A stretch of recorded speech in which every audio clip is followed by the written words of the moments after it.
Meet Kevin Christopher Cardy. How you doing, Cardy? Glad to meet you.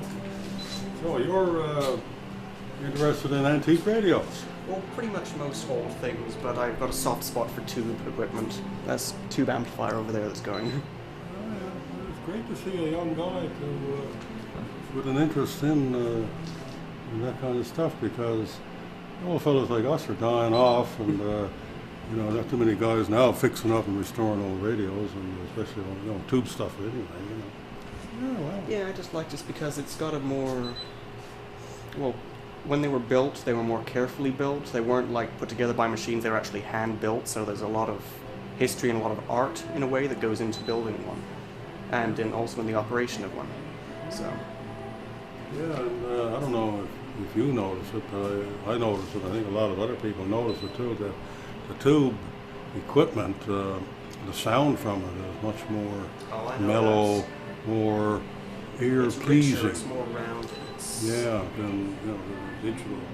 And I think in the solid state, what my theory is that the signal cuts off so fast in the solid state device, whereas in the tube, it's actually electrons flowing. Because it's a flow of electrons that's just varying in intensity. It's not on and off digital. Well, I'm glad to meet you, and I certainly hope that you continue and be very interested in old radios. Probably take up where I leave off someday. Who knows? Yeah. Was part of a tape recorder, reel to reel. It had two of these originally, the mechanism up on top. Yeah. The other amp was beyond my repair and missing some tubes as well.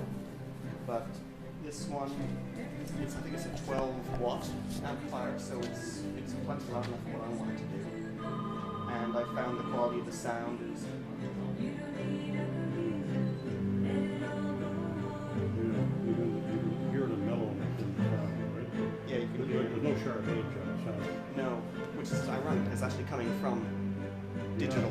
Yeah. So even converting from digital, it's making it sound good. Yeah, because like the digital, the digital is all. It's all square wave. Yeah, and when that goes through the tube, that square wave is. By the time the electrons travel across the tube, stop traveling across the tube, that edge is gone. That's what it is. Yeah. I like that sound.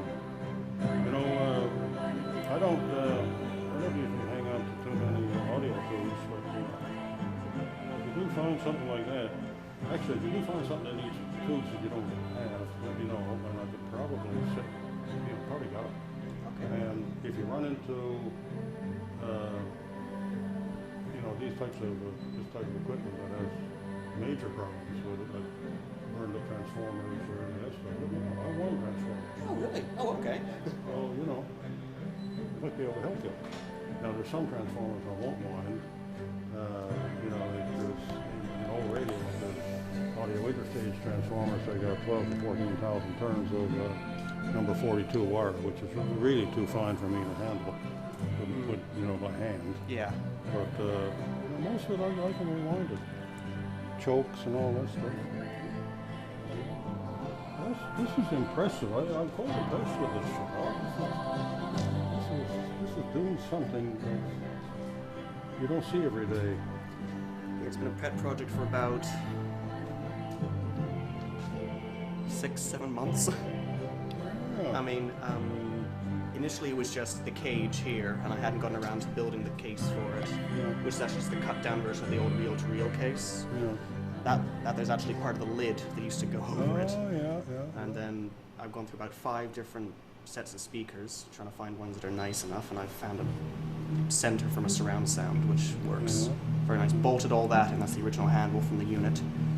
Rewired this so it takes a line input, put a high-value resistor in between the channel and ground, so that when you unplug, you don't have the horrible... You wanted to crack. Yeah. And then cleaned the variable resistors, polished up the tubes a little bit. Excellent. That's very impressive. This is the kind of stuff I like. I could talk about this all day long, Stephen said that you had done up an old German radio. Yeah, Your European radio. Cuba Imperial brand. Cuba, yeah. Anyway, that's, I don't know what Normandy, I think. Anyway, it's one that I got. I don't like German radio. I don't like European radios, and I find them, they got problems in them that I don't like dealing with. And Things like the selector switches. the selector switches are a problem, and that's the major problem. You can't really do anything with them. No, because apart from like rebuilding them, and I mean literally from scratch, Yeah. you can't. But now, this radio, as far as I know, the switches are all okay in it, but the radio doesn't work. It has the wrong knobs, wrong knobs in it. The dial glass is loose, and it doesn't work. I have no idea why it doesn't work. I never even looked inside of it. It could be just a tube or something simple, you know. I plugged it in the other day, actually, just out of curiosity, and the fact that we actually get a little bit of sound like the the ambient sound out of the speaker proves that obviously the driver stage is working, at least somewhat. But what might be the problem is, since I didn't get any channel at all, I didn't even get the what's it called, the hydrotone, I think it's the hydrotone, is that the name for it or something? I think that's what's called in Hammer's, I can't remember. And I got nothing from there, but it made the crackling noise when I pushed the keys. Yeah, so your audio stages are working. Yeah, so I think probably the actual intermediate frequency amplifier too, or Yeah, it was could some be, to yeah. extent to that might be faulty. Yeah, with those radios, it could be, just a dirty contact someplace too, Oh, yeah, or true. a broken foil if it's on a printed circuit. I don't even know. I never even looked in there, And maybe it's a tube failed in it. I got some European tubes too, And I got a tube tester. There's probably two testers here. I don't remember seeing one. I'll tell you, next time I come down around this way, I'll bring you down a tube tester. I got a little tube tester. It's mainly for more modern tubes, the 7 and 9 tubes. We can test those tubes. And just a little tube tester, this little thing, I'll bring it down because it's no good to me at all. And it costs me very little or nothing, So you might like that. Tube testers are handy because a lot of times you get a tube that's bad and you don't realize it's bad. You think it's good, and other times it's the vice versa,